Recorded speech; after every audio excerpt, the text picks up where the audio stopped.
Fala galera, olha só, há um tempo atrás eu fiz um vídeo aqui no canal explicando um pouco sobre o modelo de remuneração do assessor de investimentos, tanto o FII fixo, o FII Based ou o modelo Commission Based, e aí eu trouxe alguns exemplos de como funcionam os dois modelos, trouxe um material interativo ali, acho que ficou bem claro como os modelos funcionam, acho que deu para entender, pelo menos de uma maneira geral ali, a diferença entre os dois modelos, a descaracterização de supostos conflitos de interesse, enfim. Hoje o vídeo também é relacionado ao FII fixo, só que aqui diferente do vídeo anterior. Aqui é como eu implementei alguns cases, como eu decidi padronizar isso aqui e alguns resultados, de alguma forma eu tentei colocar numa esteira o que de fato aconteceu nessa última semana de mais intensidade na implementação do modelo. Para facilitar, eu tentei padronizar no que a gente conhece como modelo PDCA, é um modelo de gestão de projetos, produtos e processos muito utilizado no Brasil e no mundo. É um modelo separado em quatro partes, e aí eu vou trazer aqui para vocês como que eu planejei, executei, fiz validações e como que eu estou padronizando esse modelo, que é o que o material propõe, né? Que o PDCA propõe que a gente faça assim, que a gente tem algumas amostragens de algum produto, um processo que a gente está implementando. Então vamos lá, agora eu estou compartilhando minha tela aqui com vocês. Esse aqui é o material que eu construí para facilitar um pouco, de fato, como a gente vai implementar o nosso modelo. Então vamos lá, falando do PDCA, a gente tem esses quatro grandes blocos, digamos assim, quatro grandes fases, onde a gente tem o P, que é o planejar, onde a gente identifica o problema e planeja como a gente vai executar de fato o processo. O do, né, que é o fazer, e aí aqui eu separei pensando, focado muito no nosso modelo de atendimento, que a gente vai implementar isso aqui já na nossa base de clientes ou em clientes novos, em qual passo de fato eu vou colocar e vou introduzir esse tema com o cliente. O C, que é o check, né, onde eu vou de fato colher os meus resultados, os pontos de observações. E o A, que é o agir, é quando eu começo a padronizar e crio uma esteira aqui para o meu negócio. Então vamos lá. Bom, falando da primeira etapa do meu PDCA, que é o planejar, acho que é extremamente importante entender aqui quais são os meus pontos principais, né? Os meus pontos de dores, aliás, onde está concentrado aqui as minhas maiores dores, que nesse caso aqui eu listei as três principais, na minha opinião. Possível conflito de interesse entre o assessor, acho que ficou muito claro no vídeo anterior, como o assessor no modelo Commission Based é remunerado, falta de transparência, tanto para o assessor quanto para o cliente, instabilidade de receita, já que é uma necessidade de estar constantemente, né, no modelo anterior, Commission Based, o assessor está colocando produtos para o seu cliente está movimentando ali de alguma forma a carteira. E o que a gente enxerga como oportunidade é descaracterizar totalmente o suposto conflito de interesse, já que não é mais remunerado através de produtos, e sim através de uma taxa fixa, independente do produto que está sendo negociado. Clareza na remuneração, tanto para o cliente quanto para o assessor consegue provisionar qual que é a receita que ele vai ter, e o cliente, por outro lado, consegue saber de fato o quanto ele está gastando com esse assessor de investimentos. Melhorar a receita, provisionar a receita e defesa de base. Isso aqui é muito mais para o assessor, né? Acho que o assessor que não apresentar o modelo para o cliente, não mostrar o interesse em descaracterizar esse suposto conflito de interesse, não que todos os assessores tenham um conflito de interesse, mas existem profissionais bons, profissionais ruins. Acho que levar essa informação para o seu cliente é extremamente necessário, mesmo que ele tenha a tomada de decisão, tanto para o positivo quanto para o negativo. Uma coisa é o seu cliente ser pego de surpresa. Acho que isso aqui que é o ponto que eu tentei trazer aqui na defesa de base, né? Bom, aqui, cara, eu acho que tem muito texto aqui, a ideia não é ficar lendo, mas eu acho que é um material que vai ser útil para vocês, acho que está aqui na tela, mas assim, o que eu tentei trazer aqui como principais pontos, né? O meu do, eu iniciei com clientes que estão da minha base já, ou seja, clientes que já estão comigo.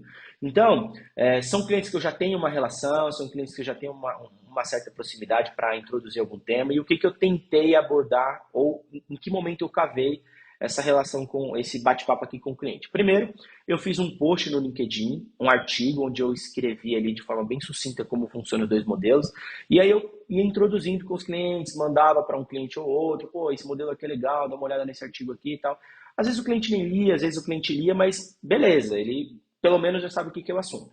Em uma revisão de carteira, ou em algum outro momento, uma oportunidade de algum produto, um bate-papo, eu falava, se realmente leu aquele artigo que eu te mandei? Você chegou a ver o modelo e tal? Não, sim. Aí era um momento onde eu entrava no assunto e falava, cara, deixa eu te explicar aqui melhor como funciona esse modelo aqui.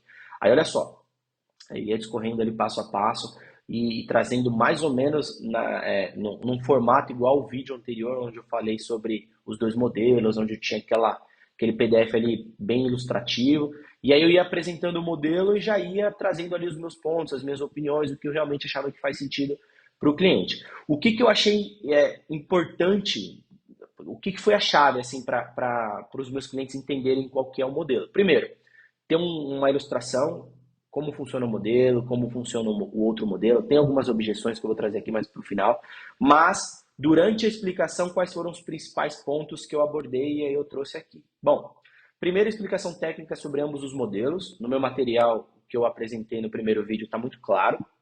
E aí detalhar os exemplos, né, como funciona o Commission Based, tanto para uma emissão bancária como para um fundo, aí você pode ir para um crédito privado, você pode entrar em outros modelos, e como funciona o Fee Based. Mesmo exemplo que o Commission, só que agora com a forma de remuneração correta. O terceiro passo aqui, muito importante, acho que foi algo que eu implementei depois, sentindo ali algumas objeções e algumas dúvidas, que é trazer um cálculo comparativo entre um mês de FII fixo versus o quanto de CDI seria suficiente para pagar esse mês de FII fixo. Então, qual é a ideia do cálculo aqui? Pô, você negociou um FII fixo de 1% ao ano. Se a gente pegar um CDI de 13,65 ao ano também, quantos dias do CDI seria suficiente para pagar o meu mês de FII fixo ou o meu ano de FII fixo? Eu fiz um cálculo nesse sentido. E no final, eu fiz uma apresentação individual para cada cliente também, explicando como seria o custo para ele, se eu iria excluir a renda variável para ele ou não, se fazia sentido para ele ou não, enfim. Eu já trouxe calculado para ele como seria o mensal. Isso aqui falando de um cliente que já está na nossa base de dados. O segundo modelo são para clientes novos. Então, qual foi a ideia desse modelo? É muito parecido com o anterior, só que aqui eu fiz, ao invés de ter um material exclusivo para ele, para um cliente novo, para uma primeira reunião, para uma segunda reunião, aqui eu já tento mostrar que esse é o meu único modelo de trabalho. Então, eu só atendo no modelo FII fixo, por isso, por aquilo. Eu acho que esse é o modelo mais justo. Esse é um modelo que tende a quebrar qualquer possível conflito de interesse. O quanto custa para você não ter nenhum tipo de conflito de interesse? Então, a ideia foi essa. Foi já, durante o bate-papo, mostrar que eu tenho um modelo diferente de atuar. E realmente é o que acontece de fato. Hoje, minha base ela é pequena, mas tenho cerca de 30%, 40% dos meus clientes já no modelo FII fixo. São os meus principais clientes e para todos eles eu trouxe até um feedback aqui, fez muito sentido atuar nesse modelo. O passo a passo acaba sendo muito parecido, são os mesmos tópicos, é a mesma planilha. A diferença é que aqui eu já coloco numa apresentação institucional, onde eu estou falando sobre mim, onde eu estou falando sobre o escritório, onde eu estou falando sobre a corretora, e aí eu vou detalhando ali, trazendo junto com alguns big numbers para trazer a robustez do negócio, e já junto com todo o serviço que eu demonstrei que eu faço, que eu demonstrei que o time faz, aí eu coloco no meio desse tema aqui aquela apresentação que eu fiz. Então, são duas estratégias muito parecidas em momentos separados. Principais objeções que eu tive aqui de clientes, ou de novos clientes ou de clientes da base. Bom, às vezes um cliente ele já veio de alguma instituição, né? Ele trouxe lá, ele fez uma STVM, trouxe muito do patrimônio dele de uma outra instituição, aí como que o cliente, pô, esse legado eu já construí fora da XP, por exemplo, do BTG, de qualquer outro escritório, eu já construí fora. Não seria justo, talvez, você passar no modelo FII fixo ser remunerado agora em cima desse modelo, desse patrimônio. Tem como a gente colocar uma data de corte? Tem como eu fazer só daqui para frente? Hoje, não tem.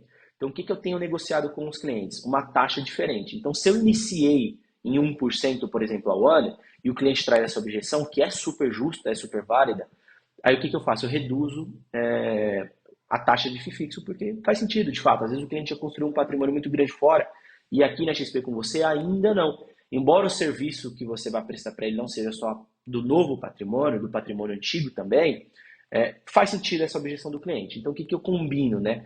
Pô, comecei em 1%, reduzo para 0,8, 0,7, aí vai dar negociação. Então eu tento fazer que fique bom para os dois lados. Reduzo a taxa, porque eu não tenho como excluir o capital anterior, o que ele já tinha de patrimônio, e por outro lado, eu também vou prestar serviço em cima desse patrimônio, então eu não posso excluir ele 100% do meu serviço. Então eu tento trabalhar dessa maneira. Carência. Hoje não há uma carência, você pode cancelar esse modelo 6 meses, 8 meses, embora tenha no termo, dependendo da corretora, e acho que vale estudar em cada corretora, embora alguns termos de algumas corretoras dizem que há uma carência de 12 meses. Na XP, por exemplo, o termo diz que há essa carência, porém, a gente, em conversa com o Hub da XP, a gente encontrou ali possibilidades de não seguir a regra dessa carência. Óbvio, aqui eu acho que vai de escritório para escritório, acho que vale entender com a XP. No limite, acho que seguir o que está no termo é o ideal, considerando que o termo é o que o cliente está assinando. Então, eu acho que 12 meses é um período que a gente tem que deixar o cliente ciente de que provavelmente é um prazo que faz sentido ele seguir. Até mesmo para sentir se valeu a pena ou não, se o custo foi excessivo em relação ao serviço prestado. E aí eu acho que é um prazo extremamente confortável aqui para a gente, como assessor, demonstrar o nosso serviço, demonstrar o que a gente faz de fato, e o cliente ter uma percepção se realmente valeu a pena ou não. Então, na pior das hipóteses, a gente considera sempre o que está no termo, que são os 12 meses. Modalidade de cobrança, aqui tem algumas dúvidas, é um serviço que está ainda em construção e tem algumas coisas que vão acontecer aí provavelmente durante o período de 2023 e 2024. Mas qual que é a ideia? Como que é de fato feita a cobrança? O FII fixo, ele é uma taxa anual, mas ele é cobrado por dia útil. Então, se você quiser saber mais ou menos qual que é o valor por mês, você pega a taxa que você acordou com o cliente, em cima do patrimônio dele, divide por 252 dias úteis e multiplica por 22, 21 dias úteis do seu mês. Essa é a taxa que teoricamente seria cobrada do seu cliente no mês. Como que hoje é feito? É feito um débito na conta do cliente, fazendo um conta corrente, um net entre cashback que ele tem de fundos e o que de fato é a cobrança do FII fixo dele, e aí é cobrado em taxa. Você tem a possibilidade de aplicar o FII fixo anual em um fundo de investimentos, e mês a mês você vai debitando desse fundo o que é a cobrança do FII, o restante o saldo vai lá rendendo, acho que essa é uma possibilidade, ou se você consegue casar os pagamentos de dividendos dos seus clientes com a data de cobrança do FII, essa é uma possibilidade também, ou o cliente no aporte já faz também o aporte considerando o FII. Há uma possibilidade de construir um fundo exclusivo, ou um fundo exclusivo para esse modelo, igual o Investback da XP, por exemplo. Há umas possibilidades como essas ventilando, cartão de crédito, mas ainda não é um modelo, não está de fato definido qual é o modelo padronizado que a XP vai seguir e se haverá um modelo. Então eu tenho trabalhado com essas três formas. Ou eu crio um fundo, pego o aporte do cliente ali, já sei, ele vai gastar R$ 1.000 por ano, pego R$ 1.000 por ano, coloco em um fundo de investimentos e mês a mês eu vou sacando ali uma liquidez diária, tem que ser esse fundo obviamente, com pouco risco, uma liquidez alta, e aí eu vou sacando ali o percentual do FII do cliente. Ou a gente casa com possíveis aportes ou casa com possíveis dividendos. Na média, são esses três modelos que a gente está utilizando. Tá? Quais foram as validações que a gente fez nessa semana aqui, por exemplo, de abordagem? Aqui eu estou fazendo um resumo do que eu trabalhei na última semana em relação ao FII fixo. Da minha base inteira de clientes está um pouco maior que 29%, está em 35%, quase 40% da minha base de clientes já estão no modelo FII fixo. Na última semana eu fiz 8 abordagens, 6 abordagens aderiram e 2 não aderiram. Uma delas recusou, acha que o modelo anterior não é o modelo anterior faz mais sentido para ele. Eu acho que aqui é um trabalho, acho que faz sentido o cliente ter uma dúvida. Talvez na explicação faltou deixar um pouco mais claro, aí tem um monte de coisas aqui que a gente tem que avaliar. E uma outra pessoa está em dúvida, acha que faz sentido, mas, enfim, está tentando pensar um pouco melhor. E eu acho que aos poucos é um trabalho constante que a gente vai fazendo de educação com o cliente, aí vai fazer sentido em algum momento. Desses 6 clientes que aderiram, 4 clientes eram já da minha base e 2 foram clientes novos. Então eu consegui aplicar aquelas 2 estratégias do Du que eu falei com vocês. Tanto para cliente da base, cavando ali algum momento de reunião, algum momento de revisão de carteira, um produto, compartilhando o artigo que eu fiz no LinkedIn, ou no momento da apresentação do escritório, apresentação da corretora e da minha própria apresentação, já induzi o cliente aqui, esse era o meu modelo, e que é um modelo que para mim faz muito mais sentido. É indiscutível que o FII fixo é o melhor modelo para a gente trabalhar clareza, tanto para o cliente quanto para o assessor, e descaracterização de algum possível conflito de interesse. Nessa semana eu tive 75% de conversão, ou seja, de 8 abordagens, 6 clientes aderiram. Aqui alguns feedbacks que eu tive, e aí esses clientes aqui eu já tinha feito uma abordagem em algum momento via reunião, uma call, alguma coisa nesse sentido. E aqui eu fui reforçando, outros clientes pode ser que não, pode ser que eu tenha feito uma abordagem só por telefone ou por WhatsApp, devido à relação, acho que isso aí vai de relação que você tem com cada cliente. Mas por que eu quis trazer esses dois feedbacks aqui? Primeiro, porque eu acho que faz muito sentido a gente mostrar para o cliente que não é, a gente não fica batendo na tecla aqui de se é um modelo que vai trazer mais economia, mais custo. Não é essa a ideia. A ideia é você mostrar que faz sentido, que é um modelo justo tanto para o cliente quanto para você. Seja por uma clareza, seja por um conflito de interesse que você não vai ter. E aí, pô, cliente, o quanto faz sentido para você, o quanto custa para você não ter conflito de interesse, o quanto você está disposto a pagar por isso. Acho que essa é a mensagem que a gente tenta trazer para o cliente, não que é um modelo vantajoso só para o cliente, mas que é um modelo vantajoso para o assessor também, para ele ter uma visão de quanto vai ser a remuneração dele, um modelo mais claro. Então, eu quis trazer esse modelo aqui porque o próprio cliente acha que é justo esse modelo. Para mim também faz muito mais sentido. Então, isso aqui eu acho que é super justo a gente trazer essa visão para o cliente, não só a visão de economia ou pô, a relação vai ser sem conflito de interesse. Óbvio, isso aqui é um ponto muito positivo, mas que vai ser justo para ambos os lados, tá?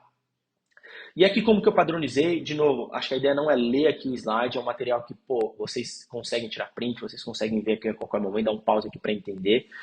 Só para trazer um briefing aqui, clientes Q3 são clientes que têm um patrimônio muito grande, mas que geram um pouco a receita.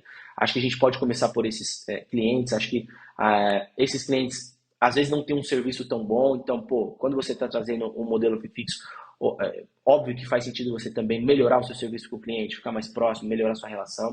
Isso, sem dúvida, é um modelo que traz essa relação, essa proximidade muito maior. E eu acho que faz sentido a gente colocar essa escadinha aqui de FII também, principalmente para o patrimônio do cliente. Então, pô, se o cliente tem, né, um patrimônio, uma faixa de patrimônio entre 0 e 500 mil, começa numa taxa de 1%. Se o cliente tem acima de 500 mil a 1 milhão, uma taxa de 0,7%, e acima de 1 milhão, uma taxa de 0,6%. Esse é o modelo que eu acho que faz sentido para mim, mas, de novo, cada escritório tem um modelo, cada assessor e cada cliente vai ter também